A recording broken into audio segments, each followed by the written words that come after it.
చాలా సంవత్సరాల క్రితం గోదావరి తీరంలో ఉన్న ఒక చిన్న గ్రామంలో మబ్బులు ముసురుకున్న ఆకాశం క్రింద విరిగిపోతున్న కోట ఒకటి నిలిచి ఉండేది. ఆ కోటకి పూర్వంలో గొప్ప చరిత్ర ఉండేది. కానీ ఆ రోజుల్లో అది భయంకరమైన గాథలతో ప్రసిద్ధి చెందింది. ఆ కోటలోకి రాత్రివేళ ఎవరూ వెళ్ళే ధైర్యం చెయ్యరు. ఎందుకంటే అక్కడ ఒక శాపిత ఆత్మ తిరుగుతుందంటూ జనం చెప్పుకునేవారు. ఆ ఆత్మ పేరు మాధవి.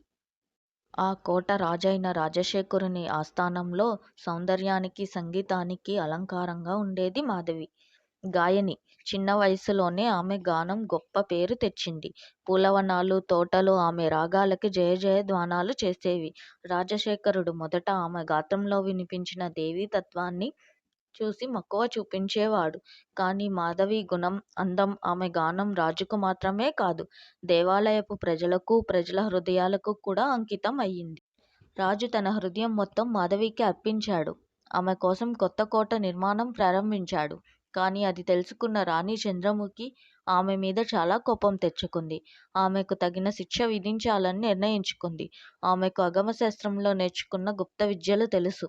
ఒక అమావాస్య రాత్రి రాణి కోటలో గోప్యంగా పూజ చేసి మాధవిపై శాపం వేసింది. నీ స్వరం ఇక శ్రోతలకు కవిత్వం ఇవ్వదు. నీ ఆత్మకే శోకగీతంగా మారుతుంది. ఈ కోట గోడలకి శాశ్వతంగా పరిమితమవుతావు అని. ఆ శాపం విన్నట్టే ఆ రాత్రి నుండి మాధవి కనిపించకుండా పోయింది. కానీ పగటిపూట, రాత్రిపూట కూడా కోటలో ఎవరు వెళ్ళినా కాస్త గాలి కూడా మాధవి శోకగీతాలను మోసుకు వెళ్ళేది. పగలు వచ్చినా కోటలోని పాత రాగమండపంలో ఆమె కంఠస్వరాల ప్రతిధ్వని వినిపించేది. గ్రామస్తులు చెబుతూ ఉండేవారు, మాధవి ఆత్మ కేవలం రాగాల ద్వారానే తన బాధను చెప్పుకుంటుందని. కనీసం ఒకరు ఆమెను వినాలి, ఆమెకి విముక్తి కలిగించాలని ఆశపడుతుందని. సంవత్సరాలు గడిచాక కంటి నిండా జ్ఞానానికి ప్రతిబింబమున్న ఒక ముని ఆ గ్రామానికి చేరాడు. అతని పేరు ఆదిత్య. కోట చరిత్ర విన్నాక నిజం తెలుసుకోవాలన్న తపన కలిగింది అతనికి.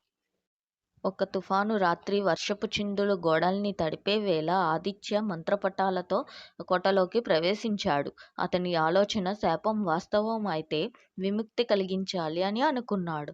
ఆదిత్య పాడిన శాంతి శ్లోకాలకు ప్రతిగా ఆ చీకటి లోపల నుండి తెల్ల కుంకుమ పువ్వులా ఒక రూపం కనిపించింది. అది మాధవి ఆత్మ. కనులు చెమటలు, కంటి నిండా విషాదం. ఆత్మ వినూత్న కంఠస్వరంతో తన శాపానికి కారణమైన ప్రేమగాథను చెప్పింది. నాకు ఏ పాపం తెలీదు. నా గానం కేవలం దేవుడికి మాత్రమే. కానీ రాజు ప్రేమ, రాణి ద్వేషం నాకు శాశ్వత శిక్షణ ఇచ్చాయి.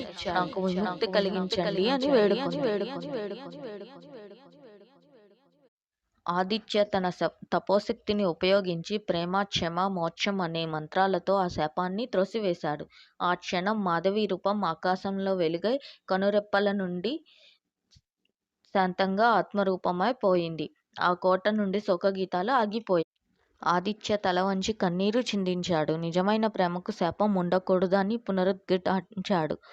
ఆ కోట ఇక శాపం లేని స్థలమైంది. కానీ జనం ఇప్పటికీ చెబుతారు, ప్రేమ పునీతం, ద్వేషమే శాపానికి మూలం. అలా మాధవి ఆత్మకి శాంతి లభించింది. Thanks for watching. Please subscribe.